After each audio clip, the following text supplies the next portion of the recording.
Vamos a orar. Padre, gracias por este día, gracias por tu preciosa palabra que nos permites abrir, Señor, conocer y escudriñar. Padre, usa mi vida hoy para gloria tuya. Permite que seamos exhortados a través de tu palabra y poder crecer a través de ella. Te oro en tu precioso nombre, Jesús. Amén. Bueno, el día de hoy vamos a estar hablando de Hechos 17, 16 al 34 y seguimos en nuestro tren, ¿cierto? ¿Se acuerdan que venimos en un viaje? El viaje misionero, el segundo viaje misionero de Pablo, y hoy vamos a llegar a una nueva ciudad. ¿Se acuerdan hace 8 días hacia dónde partió Pablo? A Atenas, a Grecia, ¿cierto? Y hoy el tren, ¿cierto?, nos está trayendo a Atenas. Y eso es lo que vamos a estar hablando el día de hoy. Y el título de la predicación de hoy es Un Dios desconocido. Pero vamos a ir a las Escrituras, a Hechos 17, 16 al 34. Dice: mientras Pablo los esperaba en Atenas, su espíritu se enardecía viendo la ciudad entregada a la idolatría. Así que discutía en la sinagoga con los judíos y piadosos, en la plaza cada día con los que concurrían. Y algunos filósofos de los epicureos y de los estoicos disputaban con él. Y unos decían: ¿qué querrá decir este palabrero? Y otros: parece que es predicador de nuevos dioses, porque les predicaba el evangelio de Jesús y de la resurrección. Y tomándole, le trajeron al Areópago, diciendo: ¿podemos saber que esta es una nueva enseñanza de que hablas? Pues traes a nuestros oídos cosas extrañas. Queremos pues saber qué quiere decir esto, porque todos los atenienses y los extranjeros residentes allí en ninguna otra cosa se interesaban sino en decir o en oír algo nuevo. Entonces Pablo, puesto en pie en medio del Areópago, dijo: varones atenienses, en todo observo que sois muy religiosos, porque pasando y mirando vuestros santuarios, hallé también un altar en el cual estaba inscrito: al Dios no conocido, al que vosotros adoráis, pues sin conocerle es a quien yo os anuncio. El Dios que hizo el mundo y todas las cosas que en él hay, siendo Señor del cielo y de la tierra, no habita en templos hechos por manos humanas, ni es honrado por manos de hombres como se necesitase de algo, pues él es quien da a todos vida y aliento y todas las cosas. Y de una sangre ha hecho todo el linaje de los hombres para que habiten sobre toda la faz de la tierra, y les ha prefijado el orden de los tiempos y los límites de su habitación, para que busquen a Dios, si en alguna manera palpando puedan hallarle, aunque ciertamente no está lejos de cada uno de nosotros. Porque en él vivimos y nos movemos y somos, como algunos de vuestros propios poetas también han dicho, porque linaje suyo somos. Siendo pues linaje de Dios, no debemos pensar de la divinidad sea semejante a oro o plata o piedra, escultura de arte y de imaginación de hombres. Pero Dios, habiendo pasado por alto los tiempos de esta ignorancia, ahora manda a todos los hombres en todo lugar que se arrepientan, por cuanto ha establecido un día en el cual juzgará al mundo con justicia por aquel varón a quien designó, dando fe a todos con haberle levantado de los muertos. Pero cuando oyeron lo de la resurrección de los muertos, unos se burlaban y otros decían: ya te oiremos acerca de esto otra vez. Y así Pablo salió de en medio de ellos, mas algunos creyeron, juntándose con él, entre los cuales estaba Dionisio el Areopagita, una mujer llamada Damaris, y otros con ellos. Pablo no llegó ni a más ni a menos que a un lugar que era full idolatría, ¿cierto? ¿Alguno de ustedes ha escuchado de la mitología griega el dios del trueno, el dios Zeus y demás, ¿cierto? Creo que todos de alguna manera tuvieron que haberlo escuchado, porque por las películas contemporáneas, por los libros y demás, es algo muy común conocer, ¿cierto? E inclusive burlarnos o hacer chistes respecto a esto. El punto que quiero decir es que todos sabemos y entendemos los dioses de Grecia o de los atenienses, ¿cierto? Pero quiero que pensemos en quién era Pablo. Pablo era un judío, ¿cierto?, que había perseguido a los cristianos, pero que ahora estaba queriendo llevar el cristianismo en obediencia a lo que Dios le dispuso.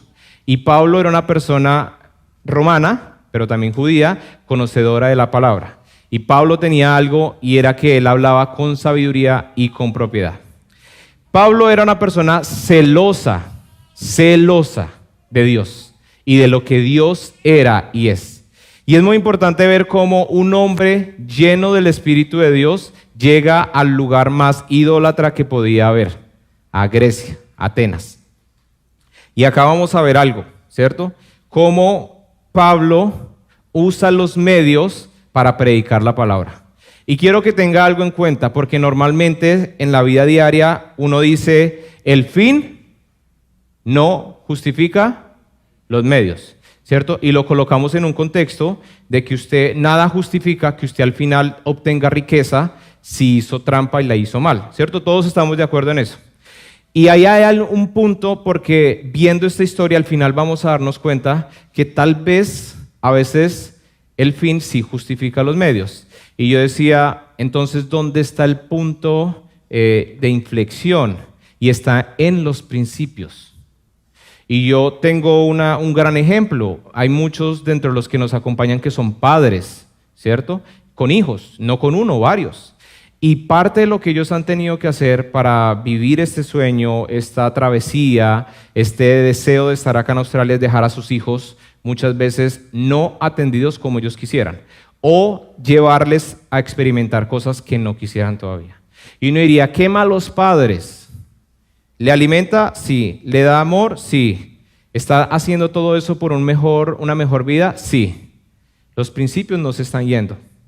En este caso, el final, ¿cierto? Que es poder estar acá, darle una mejor educación, una mejor seguridad a sus hijos, pues diríamos que sí justifica el abandono, entre comillas, que tienen sus hijos, ¿cierto que sí? Pues vamos a ver un poco, y quiero que tengan este ejemplo porque es lo que vamos a estar viendo acerca de un Dios desconocido, pero que a pesar de ser y estar dentro de la idolatría, Pablo nunca negó sus principios. Y ahí es algo que como cristianos tenemos que aprender. Principios y no negarlos de ninguna manera. Primer punto que quiero hablar el día de hoy, ¿cierto?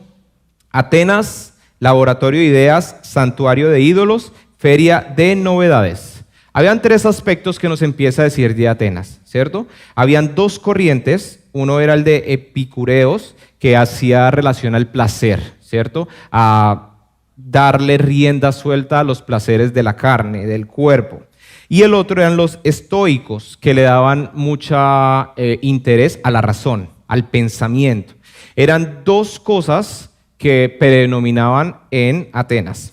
El segundo tema era la religión, y era la tradición de Epimenides, que tras una plaga levantó dioses al Dios no conocido, que es el Dios que estamos hablando el día de hoy. Pero resulta que más o menos Atenas tenía 10,000 personas. ¿Saben cuántos dioses aproximados dice que tenía Atenas? 30,000. 3 veces el número de habitantes. Era tanta la idolatría o religiosidad que ellos tenían que levantaron el altar a un Dios no conocido. ¿Por qué? En la plaga que ellos tuvieron, dijeron, vamos a levantarle un altar a un Dios que tal vez podamos estar ofendiendo. Y de ahí es donde más adelante Pablo va a aprovechar, ¿cierto? Y el tercero era el turismo. Forasteos venían al Areópago. El Areópago era como un coliseo, como, haga cuenta, como una plataforma como la que estoy acá, ¿cierto? Póngalo en el contexto de Atenas. Pero tenía algo. Ustedes hoy en día han visto como los Tech Talks, creo que se llaman así, ¿cierto? ¿No los han visto? El TED. TED. Sí, gracias, Cameron. Bueno, ¿qué puede ser para nosotros entonces en Latinoamérica? ¿No los han visto? Eso es muy común. Bueno, véanlos, por chisme y como por aprender un poco. Los TED Talks son como plataformas donde las personas van y traen ideas innovadoras, eso es. Y donde la persona va, presenta una idea, presenta un producto y cualquier cosa. Eso era el Areópago. El Areópago, y Atenas tenía algo muy especial, y era que las personas iban a mostrar las nuevas ideas. Por eso es que cuando llega Pablo, las personas no fueron ácidas, no fueron como, vete de acá. Ellos fueron como, muéstranos ¿qué es lo que nos vas a decir? Y por eso ellos son muy abiertos. Si ustedes se dan cuenta, Pablo llega a otras ciudades y bueno, venimos de ver a Tesalónica. ¿Se acuerdan cómo fue Tesalónica? Que fueron envidiosos, que no los quisieron inclusive encerrar. Berea, que fue una buena iglesia, que hizo escudriñar y comparar. Pero acá encuentra un escenario donde todo era permitido. A ver, $30,000, 30,000 ídolos, significa que podían tener un Dios a cualquier cosa, ¿cierto? Entonces ellos eran de por sí personas abiertas a conocer. Por eso para Pablo no fue difícil llegar al Areópago, que era un lugar de prestigio, y plasmar sus ideas. Porque para la audiencia no era un predicador, sino era uno más que iba a exponer. Entonces en este aspecto, ¿cierto? Vamos a encontrar el primer principio, ¿cierto? Y es que el ser humano siempre va a adorar algo. Dentro de nosotros hay un querer y Dios puso en nosotros que adoráramos a Dios, es decir, que viviéramos en conocimiento que Dios debe ser lo primero. Por eso el gran mandamiento es que amarás a Dios sobre todas las cosas. Y lo dice desde el Antiguo, Nuevo Testamento, desde el principio hasta el final. Pero la pregunta no es si somos adoradores o no somos adoradores, porque lo somos. La pregunta es ¿qué estamos adorando? ¿Cierto? Y ahí un principio, nacimos para adorar. En otras palabras, para que usted me entienda, nacimos para darle la atención a algo, ¿cierto? Puede ser su trabajo, ¿cierto? Su trabajo es su todo. Puede ser su esposa, pueden ser sus hijos, pueden ser un montón de cosas. En este caso, el principio de Atenas, ellos adoraban cualquier cosa que se levantara. Una cucaracha, Dios cucaracha, para que nos protegiera de las cucarachas. Algo así más o menos era como funcionaba. Entonces, la pregunta que hoy tengo que hacerte a ti es, si no adoras al Dios de la Biblia, ¿qué estás adorando? Y ojo, porque usted me dice, no, es que yo soy religioso.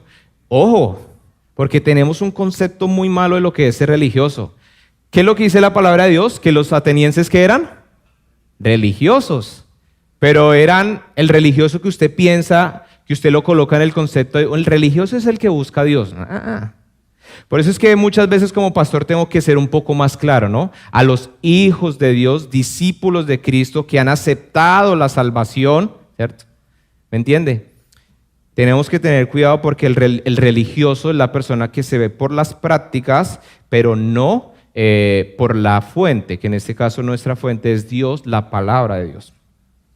El segundo punto es el fervor santo sin sincretismo, ¿cierto? ¿Qué hace Pablo? Observa la idolatría y él dice que se enciende en un celo, le da rabia, ¿cómo es esto que haya tanto? Pero hay algo que hace Pablo. Pablo sale a hacer un espectáculo.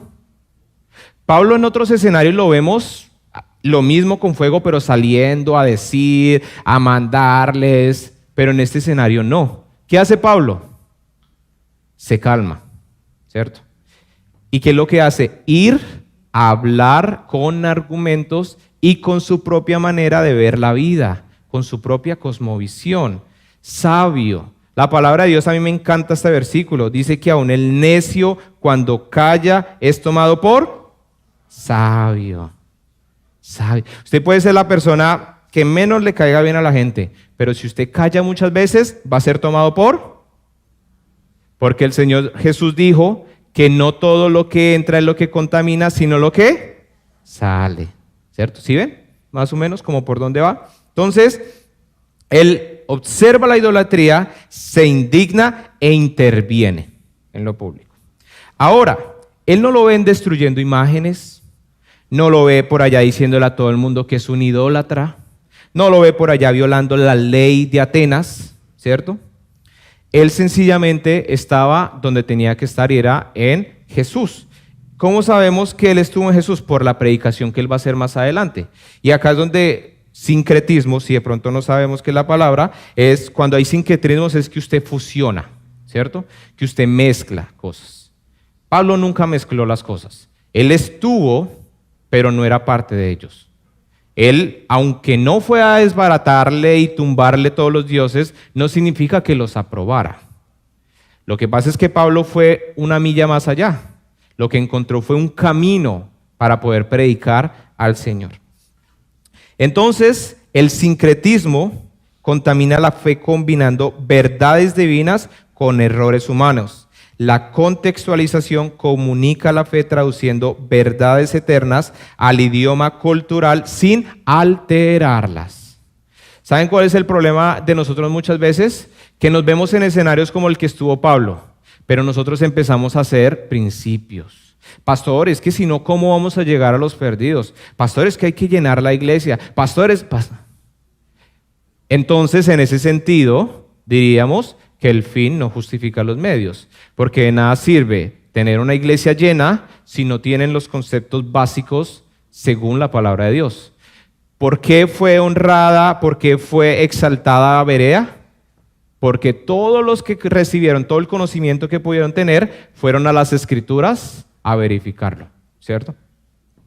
Segundo principio, discernimiento sin aislamiento. Ver la cultura sin absorber su veneno. El cristiano no vive en una burbuja, pero tampoco bebe cualquier copa. ¿Qué decía Pablo en otro contexto por allá en Corintios? Usted haga lo que quiera, pero sepa que no todo le va a edificar. Usted haga lo que quiera, Liz, pero no todo le conviene, ¿cierto? Usted haga lo que le plazca, pero no permita que nada le controla, ¿cierto? Parafraseado, versión ya 2026. ¿Qué es lo que quiere decir esto? Usted puede estar en muchos lugares, pero no significa que usted tenga que aceptar y vivir y adaptar lo que ese lugar le imponga hacer. Acá en Australia hay muchas cosas maravillosas que amo. Me encanta la responsabilidad, la puntualidad, la organización, ¿cierto? Pero no me gusta que las familias muchas veces no son como tan unidas, ¿cierto? No es lo común, ¿cierto? Es más, son como más cada uno en su cuento. Inclusive la iglesia de acá no es como la iglesia latina. Ustedes van a una iglesia australiana y es más, son muy formales, son muy queridos, son muy amados, pero no es como el latino que ya inclusive se vuelve algo malo para nosotros, ya demasiado a veces. Pero lo que quiero decir con eso es que usted siempre debe ver lo bueno y debe preguntarle a Dios qué quiere hacer a través suyo donde usted está, pero nunca tomar lo que crea que va en contra de la palabra de Dios, porque nada le va a justificar. Dios no te va a justificar que tú estés yendo en contra de la palabra por llevar su mensaje a otras personas. Que eso es lo que pasa hoy en día muy seguido, ¿no? Diluimos el mensaje con tal de llegar a más. Y ojo, porque muchas personas pueden tomar este pasaje para decir eso, y Pablo no hace eso. Pablo no diluye su mensaje ni en una sola gota. El tercer punto, entonces, es donde llegamos, el altar al Dios desconocido. Y acá hay un puente más no una concesión, ¿cierto? Hay un trampolín que le va a impulsar. Hay una vía, ¿cierto? Pero no significa que sea el fundamento de lo que Pablo creía o quería hacer. Y acá entonces vamos a ver algo y es a ver, uno dice, Atenas, ¿cuántos dioses tenía Atenas? 30,000. ¿Qué es lo que uno dice de Atenas? Es una ciudad religiosa, pero en la ignorancia uno puede decir Atenas es bueno, o sea, un montón de dioses para estar bien con Dios. No es así, realmente no es así, porque la superstición preventiva del por si acaso nos lleva a entender que no tenían ninguna seguridad de nada y de los 30,000 dioses que podían tener, ¿cierto? En la confesión de ignorancia reconocía los mayores filósofos que tal vez había un Dios que no conocían, que tal vez estaba ahí perdido. Y eso nos muestra un vacío en el corazón y un vacío en la conciencia espiritual de los atenienses. Tenían mucho, pero no tenían nada.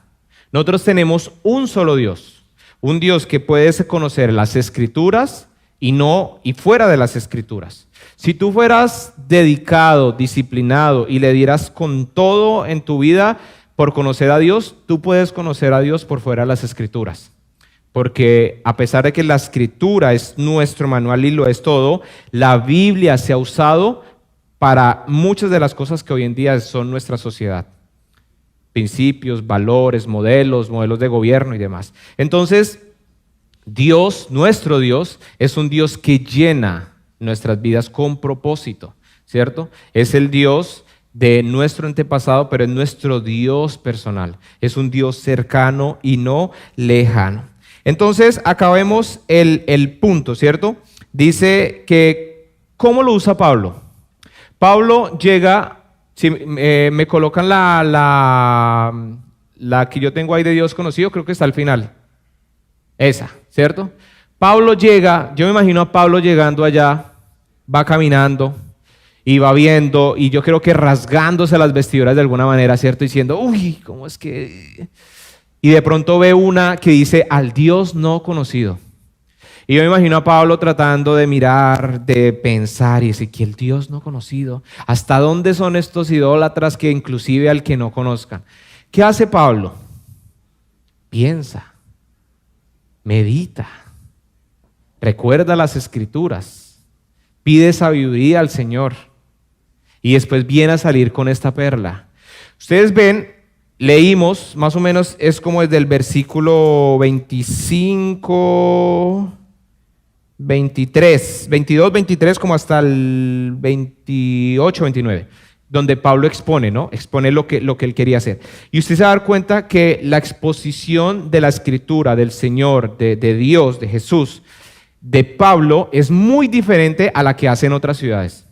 Pablo va y les dice, en Tesalónica, ¿qué hizo? Les dijo, recuerden, el que dice las Escrituras, el Mesías, el que resucitaría, ¿cierto?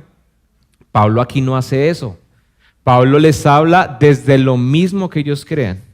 Y es más, les cita a sus poetas. Lo que está haciendo Pablo es usando el entorno para gloria eterna de Dios.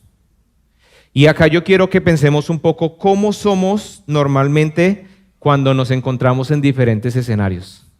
La primera pregunta, cuando hay un escenario donde hay idolatría, donde usted dice, es que todo lo que están haciendo acá es antibíblico, ¿usted se enciende por dentro?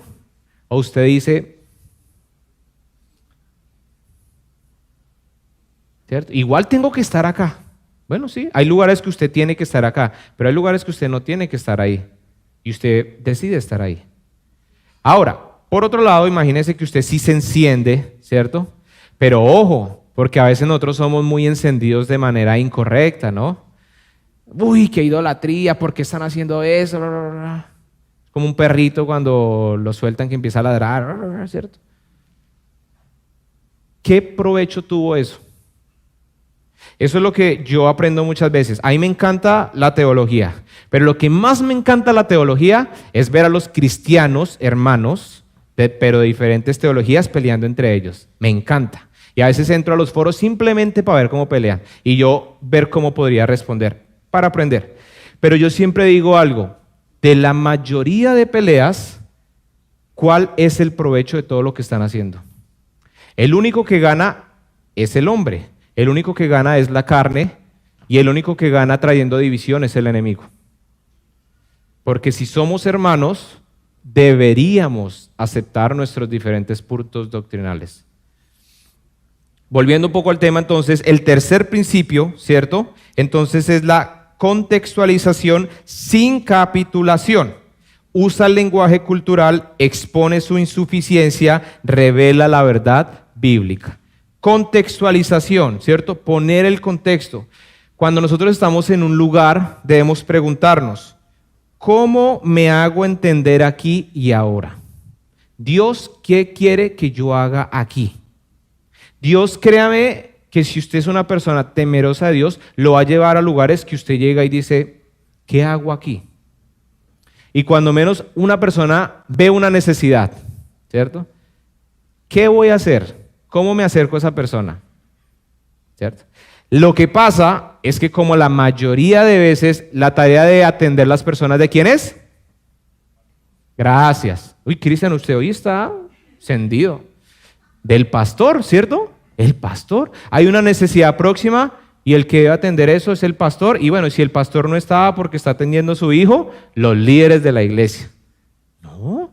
Y lo que no entendemos muchas veces es que Dios te pone en un lugar con un propósito, para que tú seas luz en medio de la oscuridad, pero también para que tú crezcas y madures y entiendas que no se trata de ti, se trata del Señor a través de ti.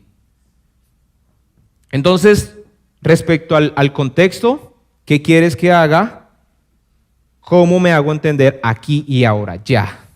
Ahora, cuando decimos sin, ¿cierto? Contextualización sin, significa, o la pregunta que es, ¿dónde pongo el límite? ¿Hasta dónde debo ir? ¿Cierto? Porque eso es una de las cosas que uno hace. Usted llega a un lugar, pastor, tengo en el trabajo, y a mi lado izquierdo, tengo un satánico, y a mi lado derecho tengo un ateo. ¿Qué hago? Bueno, ore por ellos, ¿cierto? La palabra de Dios dice. Listo, pastor, ya oré por ellos, ¿qué hago? Bueno, ¿has tratado de hacer algo? ¿No? Sí, ¿qué hago? Siempre está esa pregunta de ¿hasta dónde debo ir? Porque ya llega un punto donde también nuestras vidas se ven perjudicadas, ¿cierto? Y el tema o la respuesta siempre van a ver los principios. Usted puede estar trabajando, usted puede tener sin ningún inconveniente. El hecho de que uno sea ateo y el otro sea satánico no significa que usted vaya a pasar algo, porque el poder de la sangre de Jesús es por encima de cualquier cosa. Porque la sangre de Jesús venció toda maldad. Y es algo que usted tiene que saber. ¿Saben cuál es el problema de nosotros como cristianos? Que nosotros somos los que le damos el poder a Satanás. Satanás está vencido y estamos cubiertos por la sangre de Jesús. Somos redimidos, perdonados, limpios, hechos nuevos, adoptados. Y aún así nos da la oportunidad de venir y ser perdonados si la embarramos. ¿Y usted qué hace? Tiene un problema y lo primero que hace es Satanás, Satanás, Satanás. Claro, sí, Satanás tiene poder, pero no es más poderoso que nuestro Dios. Nuestro Dios lo venció cuando Jesús murió en la cruz y resucitó con poder. Pero ahí es donde debemos entender, ¿cierto? Podemos tener momentos difíciles que lo más importante es ojo, porque en la opresión es donde el enemigo puede tomar ventaja. Puede oprimirte, puede llevarte a tener pensamientos de maldad y demás. Pero no es más poderoso que nuestro Dios, ¿cierto? Por eso es lo que usted debe entender ahora. Si estas dos personas, ¿cierto? Volviendo al ejemplo, el satánico y el ateo, empiezan a ir más allá, de alguna manera te pueden violentar, de alguna manera pueden hacer algo, tal vez es necesario que tomes acción, ¿cierto? Tal vez lo mejor es que te alejes. Todo debe ser siempre guiado por la Escritura y por la guía sabia del Espíritu Santo. Y el último, la capitulación, que habla más respecto a lo que corta, ¿cierto? A lo que quita, pues hay cosas que usted debe tener muy claras, qué cosas no está dispuesto a negociar.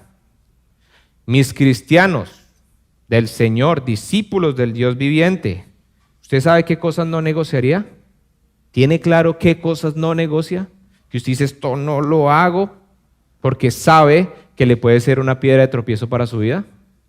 Yo en el ministerio conozco de muchas cosas, pero algo de lo cual tal vez me gusta hablar, porque todos hemos estado ahí en algún momento, es del licor, ¿cierto? Y yo lo digo porque en algún momento de mi vida fui un borracho que me tomaba hasta las aguas del florero, como decía. Pero, oiga, yo conozco personas que han sido levantadas del alcoholismo y después viene, pastor, ¿será que puedo ir a un bar? Vaya, pues si quiere volver a lo mismo, Dios lo sacó, lo limpió, le dio vida nueva, y si quiere volver al mismo lugar, vaya. Es decir, si me entiende, ¿qué jamás negociaría? Volver a un lugar del cual el Señor me sacó. ¿Para qué? Es como el perro que vuelve al vómito, dice la palabra de Dios. Le fue mal en eso y usted quiere seguir dándole. Sigue en la misma vaina, se sigue estrellando. Viene de relaciones tóxicas, porque conoce a cualquier persona, se va acostando, teniendo relaciones, tratando de probar para encontrar. ¿Y después qué pasa? Pastor, me rompió en el corazón, los hombres, las mujeres no valen. No, los que tú escoges por tus malas decisiones son los que no valen. Porque te saca el Señor, te limpia, te perdona, te restaura y tú botas todo eso y vuelves otra vez al mismo lugar. Díganme, a veces es un poco de sentido común de lo que nosotros hacemos. Tercer principio, la religiosidad no significa conocer a Dios. Podemos asistir a la iglesia, podemos conocer lenguaje cristiano, podemos tener tradición religiosa y aún así no conocer a Dios realmente. Usted puede, yo conozco personas, amén, aleluya, gloria a Dios, saben todo, hosana, bla, bla, bla, todo. Y cuando yo los veo en situaciones fuera de la iglesia, el testimonio dice cualquier cosa menos cristiano. No, pastor, es que la vida es dura, hay que vivirla. ¿Y eso dice dónde? ¿Dónde dice eso? Porque si usted es cristiano, no me hable de lo que usted crea o sienta, hábleme de lo que la Escritura dice. Nosotros dice, y se lo digo, somos embajadores, representantes, hijos del Dios Altísimo, coherederos, y puedo seguir, pero ninguna de esas cosas lo que usted creía. Entonces, entendamos, la religión no te lleva a Dios. Jesús y una relación con Él genuina, personal, dinámica, es lo que te lleva a Dios. Y todo eso a través de las Escrituras y la oración en una relación con el Espíritu Santo. Porque tú puedes leerte la Biblia, pero sin la ayuda del Espíritu Santo que abre tu entendimiento, que ilumina la palabra, puede ser un libro más. Yo no sé si ustedes han conocido alguna vez a alguna persona que dice, yo ya me leí la Biblia y está llena de incoherencias, es un libro de metodología muy buena. Pues si lo lee sin la ayuda del Espíritu Santo lo va a hacer y sin conocimiento previo, ¿cierto? Último punto, la estrategia de adaptación, hacerme todos a todos, ¿cierto? Si Junior me va colaborando en el piano, por favor. ¿Qué hace Pablo? ¿Cierto? A mí me encanta, uno de los versículos que me encanta de la palabra de Dios es 1 Corintios 9:22. Me encanta por algo muy sencillo. Pablo dice, yo me hago a todos de todo, en el buen sentido. Me he hecho débil a los débiles para ganar a los débiles.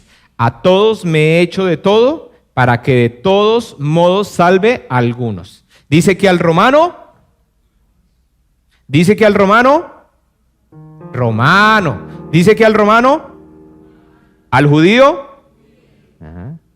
al australiano, entendimos. Pablo, y no solo lo dice, lo demuestra. Fue a Atenas, al lugar más idólatra de la vida. Y no fue con la palabra directa, decirles pecadores, idólatras, la palabra de Dios dice. No, les fue a hablar en su mismo lenguaje. ¿Por qué? Porque Dios ama y quiere que nosotros vengamos a Él. Pero no todos entendemos el mismo lenguaje.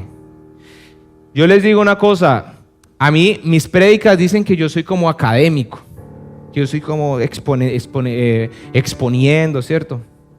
John es muy didáctico, ¿cierto? Él empieza con una historia y uno dice, ¿para dónde vamos? Y al final dice, ¡uy! Me estrelló.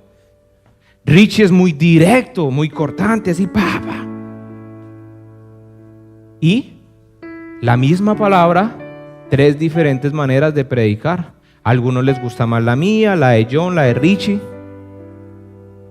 Pero no cambia la esencia, que es la palabra de Dios. Y lo bueno de tener varios predicadores es que todos podemos encontrar identidad con alguien. Y esto nos lleva a acercarnos más al propósito de Dios para nuestras vidas. ¿Qué hace entonces Pablo? Se adapta. Chicos, ¿ustedes han leído la Biblia? ¿Ustedes han encontrado que todas las personas en la Biblia son exactamente iguales, con las mismas personalidades, el mismo temperamento, la misma manera de ver la vida? ¿No, cierto que no?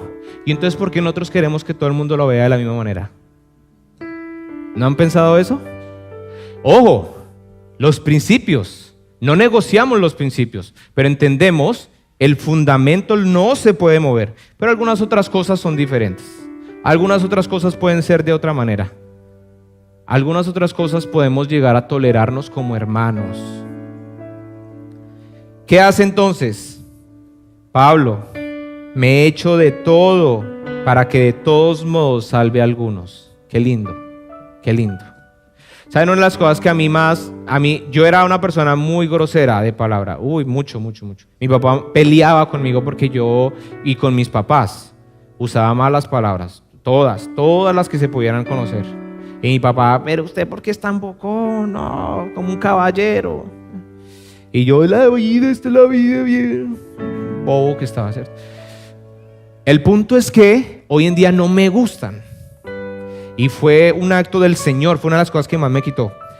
Pero a mí me llegan y me hablan con vocabulario malo, y yo, está bien. Ahora, si es un líder de la iglesia, tal vez no, ¿cierto? Tal vez le diré, oye, trata de mermar tu lenguaje, y le citaré las escrituras. Pero una persona nueva, ¿cierto?, que pronto no sepa y que empieza con ma, después viene con jue, y uno dice, Señor, pero paciencia. Pero no importa, porque lo importante es llevar el mensaje. Y ahí es donde nos vemos usted y yo muchas veces, no, así no me hables. ¿Por qué? Porque te sientes muy mal, tú. ¿Y qué va a ganar él para Cristo? ¿Leíste el mensaje? Ustedes se imaginan a un Pablo yendo y diciéndoles pecador. Bueno, sí les dice al final, arrepiéntase. Vea el que arrepiéntase. No les dice pecadores. ¿Y es que no eran pecadores? Eran pecadores. El primer punto para llegar a Dios es entender que somos pecadores. Pero no se los dijo, Pablo. No. Pero se los expresó de alguna otra manera. Y estoy completamente seguro que si fuéramos y revisáramos, esa persona, los que creyeron, Pablo después hizo un trabajo interno de explicarles más a profundidad. Flexibilidad en la forma. ¿Qué hace él? Cita a Arato, uno de los poetas. Firmeza en el contenido, habla de la resurrección, del arrepentimiento y el juicio. ¿Cuál es el resultado? Un resultado mixto. Unos se burlan, otros se convierten, pero el mensajero no manipula la respuesta, permanece fiel a la escritura. Pueden decir lo que quieran de nosotros, pero que la escritura siempre sea la misma. No puede cambiar, no debe cambiar. Principio número 4. Dios no puede ser reducido a ídolos, pero Dios no puede ser reducido a algo creado. El problema del ser humano es que siempre intenta reducir a Dios a algo que pueda controlar. Un Dios pequeño no exige mucho, pero el Dios verdadero transforma vidas. A mí hace un tiempo me exhortaron con algo y desde ahí como que no me da, y es cuando uno llama a Diosito. Como Diosito, una vaina chiquitica, ¿cierto? Y yo lo decía, no, con Diosito, porque suena tierno, ¿cierto?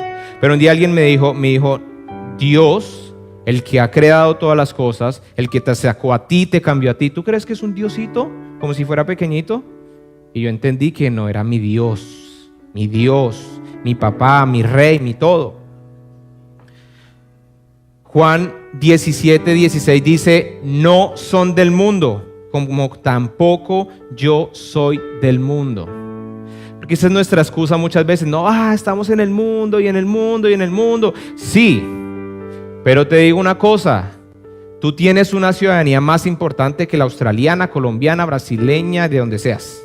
¿Saben cuál es? La celestial, el reino de los cielos. Esta vida va a pasar, mas tu palabra nunca pasará. Somos embajadores de Cristo en la tierra. Un día vamos a estar con Él. Es su promesa, es nuestra esperanza. Pero vivamos conforme a eso. Porque muchas veces nosotros no nos vemos así. No son del mundo, como tampoco soy del mundo. No, yo un poco allá, un poco acá, ¿cierto? Pastor, entiéndame. No me pida que lo entienda, porque yo sé que es el mundo. Pero ahora, el que lo salvó, el que lo amó, el que lo cambió, ¿usted sería capaz de decirle que lo entienda en el mundo? Cuando usted no hizo nada para ser salvo, sino fue su amor, su gracia y su misericordia. 4 principios dentro de la escritura que vemos, ¿cierto? En esta porción que leímos. El primero, exclusividad de Dios. Hay un solo creador. Lastimosamente hoy dicen que todos los caminos llevan a Dios. La centralidad en la resurrección. Jesús como garantía del juicio venidero. El cristianismo es bueno porque me hace sentir bien, dicen muchos, ¿no? No pensamos en la eternidad cuando el cristianismo se basa en la eternidad. El llamado al arrepentimiento. Dios manda que se arrepientan. Fue directo. Pablo tal vez muchas cosas no las dijo tan directo como lo hace en otros contextos, pero sí les dijo: arrepiéntanse, vuélvanse a Dios. Hoy en día Dios quiere y desea que tú estés bien y que todo te salga bien, ¿cierto? Es lo que muchos decimos. Y si hay algo que no te sane bien, entonces tal vez no viene de Dios. Uy, qué error tan grande. Demasiado. Autoridad de la Escritura. Poetas citados, pero filtrados por la Escritura. No vino a ser una mezcla rara de las dos cosas. Y a veces nosotros sacamos el verso del contexto por pretexto para creer lo que siento, ¿no? Primera de Cristian según San Lucas. El hombre puede hacer lo que quiera. El hombre puede tener 10 mujeres. Entonces, ¿el fin no justifica los medios o sí lo hace? Todo depende de tus principios. Todo depende. Pablo nos demuestra que el medio justificó el final, pero él nunca negoció sus principios. Diferente si nosotros hiciéramos lo que quisiéramos para traer gente a la iglesia, que le digamos a la gente: vengan que acá van a ser salvos, el pastor, el ungido. ¿Qué tiene? Si no entiendes la salvación, es mejor que ni siquiera estés, porque puedes irte a un lugar que tal vez tú crees que no vas a ir con una teología errónea. Estamos los que estamos por la gracia y misericordia del Señor. Entonces, sí, el fin justificó el medio, porque el medio nunca violó ninguno de los principios. Cuando un recurso diluye siquiera uno, deja de ser una herramienta y se vuelve una piedra de tropiezo. Conclusión: paso firme en suelos resbaladizos. ¿Cómo podremos seguir? Con la ayuda del Espíritu Santo. Algunos principios generales, muy generales. La iglesia es la familia espiritual. Dios no diseñó el cristianismo para vivir solo. Sé que a usted no le gusta el hermanito, yo sé que no le gusta la hermana, sé que no le gusta, algunos van a decir: uy, ¿por qué compraron eso? No lo compró Grace Life, nosotros lo instalamos. ¿Por qué? Dios quiere que seamos familia. El pastor, ¿por qué no siempre usa blazer? Así es el pastor que Dios les puso en esta iglesia. ¿Qué podemos hacer? A veces con blazer, a veces sin blazer. Soy joven, ¿cierto? Eso es, seamos familia. Me ha encantado mucho toda esta última época de nacer los bebés, porque he visto cómo todos se han venido ayudando. La red de apoyo, ¿cierto? Hace 8 días que estuvimos apoyando la causa de nuestros hermanos. Eso es ser familia. Nos conectamos por medio de Cristo. Ay, pero es que no lo quiero. Mire qué hace. Pero el plan de Dios con la iglesia es que seamos una familia, porque somos la familia de Dios.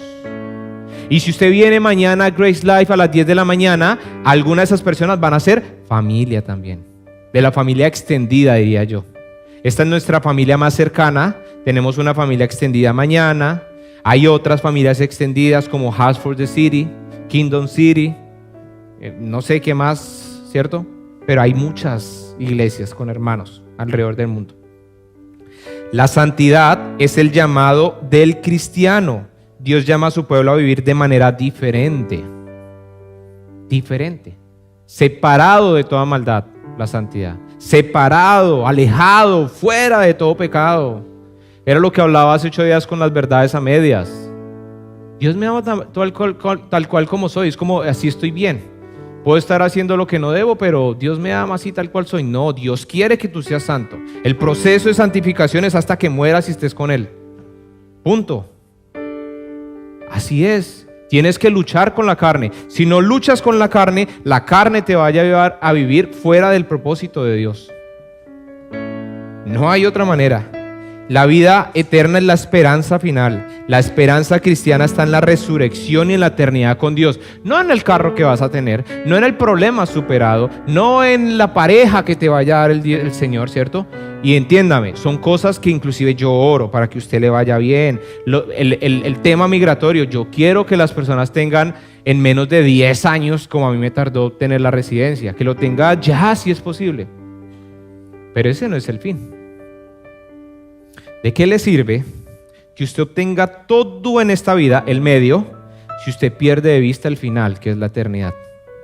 ¿De qué le sirve que usted se desgaste en tiempo, en dinero, en todo, por esta vida y por los deseos de esta vida, si pierde el propósito, la eternidad? El cristianismo no es de esta vida, es referente a la eternidad que te va a traer beneficios en esta vida.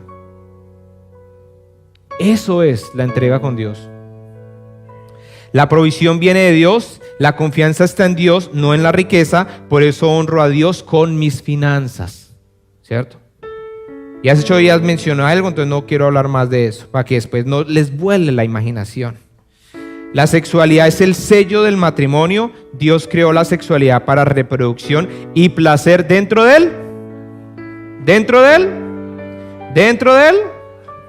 ¿cierto?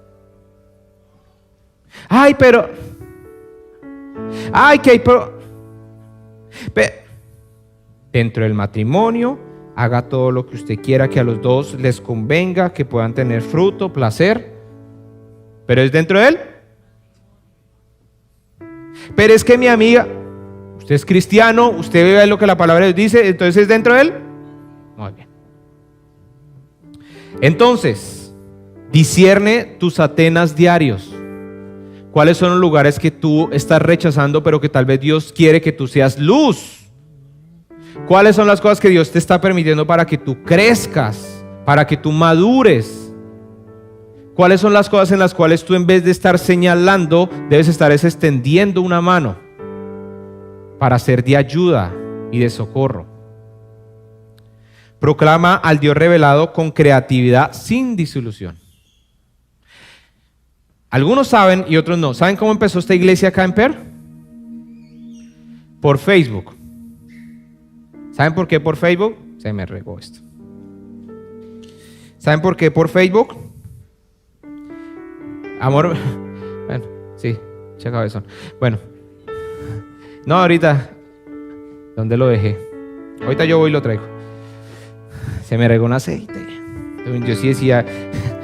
Ustedes han escuchado que es en iglesias que el aceite y eso, y yo decía, hey, pero pasó, estoy llenándome de aceite, ¿cierto? Y yo decía, pero si yo eso no, es una herejía, o sea, yo, claro, se me regó el aceite que tenía en el perdón. ¿Saben cómo empezó la iglesia? En Facebook. Yo ayudaba y yo hacía de todo. Me acuerdo, una de las cosas más particulares, alguien pidió que si alguien tenía unas botas y un casco, yo le dije, yo se las tengo, y no tenía. ¿Qué hice? Pues fui y compré unas y se las di. A veces una persona dijo, yo estoy cosiendo, y necesitaba que me cosieran, pues yo dije, fui, cosí y le compartí el mensaje. Y así me hacía a todos con todo. Y así poco a poco el Señor fue respaldando lo que hice. Por eso a mí me encanta mucho la obra social. ¿Cómo puedes llegar a más personas? Sin diluir. Y la última, permanece en principios, medio que compromete la verdad, medio que debe ser descartado. Los principios son innegociables, familia, innegociables. Cuando tú empiezas a perder un principio, te vas a dar cuenta que es muy fácil que se te empiecen a ir todos por la misma bolsa. Coloquémonos de pie, por favor, para orar. Les quiero dejar una frase para orar. Los atenienses tenían miles de dioses, 30,000 para ser exactos, pero ninguno que pudiera salvarlos. Pablo les anunció que el Dios verdadero no quiere ser un Dios conocido, quiere ser un Dios conocido. El Dios al cual buscamos, al Dios al cual venimos en esta iglesia, es un Dios que quiere ser conocido. Es un Dios que no le importa quién eras tú, porque le importa qué vas a hacer de ahora aquí en adelante. Porque es que no es lo que tú hagas, es lo que Él hace. Lo único que tú tienes que hacer es arrepentirte, venir a Él, como le dijo a los atenienses, y poner tu fe en Jesús y en lo que Él hizo por ti. Amén.